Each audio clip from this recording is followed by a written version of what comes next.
દેશનો સૌથી મોટો ઓએફએસ અને તેની સાથે જોડાયેલું સૌથી મોટું સિક્રેટ. એલઆઈસીમાં ઓએફએસથી સરકારે અત્યાર સુધીની સૌથી મોટી રકમ ઊભી કરી, પરંતુ ડીલ પૂરી થયા પછી હવે ચર્ચા સ્ટેક સેલિંગ કરતાં વધુ તેની પ્રોસેસની થઈ રહી છે. એલઆઈસીના લગભગ 31,500 કરોડના શેર વેચાણમાં સરકારે એવો પ્લાન બનાવ્યો કે મોટા ઇન્વેસ્ટમેન્ટ બેન્કર્સ પણ છેલ્લી ઘડી સુધી અંધારામાં રહ્યા. આખરે સરકારે આ રીતે છેક સુધી સમગ્ર પ્લાન સિક્રેટ રાખ્યો. તેની પાછળનું કારણ શું હતું? શું આ માત્ર એક પ્રકારની કોન્ફિડેન્શિયલિટી હતી કે પછી શેરના પ્રાઇસને પ્રોટેક્ટ કરવાની એક વિચારીને અપનાવવામાં આવેલી કેપિટલ માર્કેટની એક સ્ટ્રેટેજી હતી? સૌ પ્રથમ સમજીએ કે આ ડીલ કેટલી મોટી હતી. એલઆઈસીમાં પોતાનો વધુ હિસ્સો વેચવા માટે સરકારે ઓફર ફોર સેલ એટલે કે ઓએફએસ લાવી. શરૂઆતમાં આશરે 2.5% હિસ્સો વેચવાનો પ્લાન હતો, પરંતુ રોકાણકારો તરફથી એક જબરદસ્ત માંગ આવતા ગ્રીન શૂ ઓપ્શનનો ઉપયોગ કરીને સેલની સાઇઝ વધારવામાં આવી. પરિણામે આ ડીલની સાઇઝ વધીને લગભગ 31,500 કરોડ સુધી પહોંચી ગઈ. ભારતના શેર માર્કેટના ઇતિહાસમાં આ અત્યાર સુધીનો સૌથી મોટો ઓએફએસ બની ગયો. હવે ટૂંકમાં સમજી લઈએ કે ઓફર ફોર સેલ એટલે શું.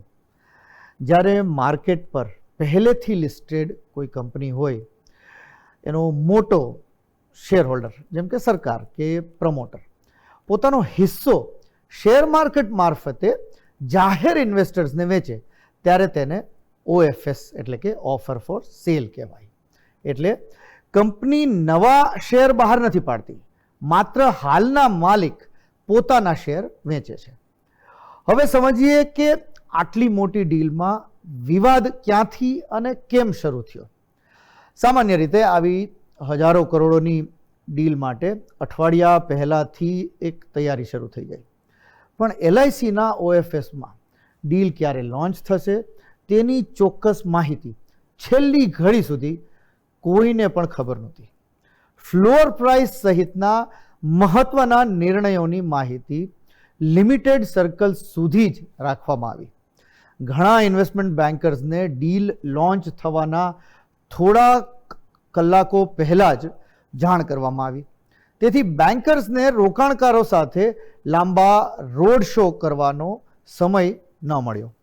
આખી પ્રક્રિયા ખૂબ ઝડપથી પૂર્ણ કરવામાં આવી, જેથી માર્કેટમાં કોઈ સ્પેક્યુલેશન ના ફેલાય, કોઈ વોલેટિલિટી ના થાય. હવે સવાલ એ છે કે સરકારે આવું શું કામ કર્યું? કારણ સ્ટોક માર્કેટની સાયકોલોજી છે, જો માર્કેટને પહેલેથી ખબર પડી જાય કે સરકાર કરોડો શેર આ ભાવે વેચવાની છે, તો શું થાય? ટ્રેડર્સ શોર્ટ સેલિંગ શરૂ કરી શકે અથવા લોંગ પોઝિશન લઈ શકે. મોટા રોકાણકારો કદાચ નીચા ભાવે ખરીદવાની રાહ પણ જુએ અને એલઆઈસીના શેર પર એક પ્રકારનું સેલિંગ પ્રેશર વધી શકે. એટલે શેરનો ભાવ ઓએફએસ પહેલાં જ નીચે આવી જાય, અને ભાવ નીચે જાય એટલે સરકારને પણ ઓછા ભાવે શેર વેચવા પડે. એટલે આ વખતે સરકારે માહિતી ખૂબ મર્યાદિત રાખી. આ માત્ર એક કોન્ફિડેન્શિયલિટી નહોતી, આ પ્રાઇસ પ્રોટેક્શન સ્ટ્રેટેજી હતી. અને પ્રથમ નજરે જોઈએ તો સરકારની આ સ્ટ્રેટેજી સફળ પણ રહી હોવાનું કહી શકાય. કારણ કે ઓએફએસની ફ્લોર પ્રાઇસ લગભગ 382 રૂપિયા રાખવામાં આવી હતી, જ્યારે ફાઇનલ એલોટમેન્ટ પ્રાઇસ 383 રૂપિયા પર શેર ફાઇનલ રહી. એટલે સરકારને ફ્લોર પ્રાઇસ કરતાં વધુ ભાવે શેર વેચવામાં સફળતા મળી. ભલે 1 રૂપિયો વધુ, પણ આજે જ્યારે કરોડો શેર્સ વેચાતા હોય તો એ 1 રૂપિયો પણ મોટું વોલ્યુમ થઈ જાય. હવે હિસ્સો તો સરકારે વેચ્યો છે અને ખરીદ્યો ઇન્વેસ્ટર્સે છે, તો આ ડીલમાંથી એલઆઈસીને શું ફાયદો થયો? આ ડીલ બાદ એલઆઈસીમાં પબ્લિક શેર હોલ્ડિંગ લગભગ 10% સુધી પહોંચી જશે. આ ખૂબ મહત્વનું છે, કારણ કે સેબીના નિયમો મુજબ લિસ્ટેડ કંપનીઓએ મિનિમમ પબ્લિક હોલ્ડિંગ જાળવવું પડે છે. સાથે સાથે વધુ પબ્લિક ફ્લોટ એટલે કે શેરમાં વધુ લિક્વિડિટી, મોટા વૈશ્વિક ફંડ્સ માટે સરળ એન્ટ્રી અને પ્રાઇસ ડિસ્કવરીની પ્રક્રિયા વધુ કાર્યક્ષમ બનશે.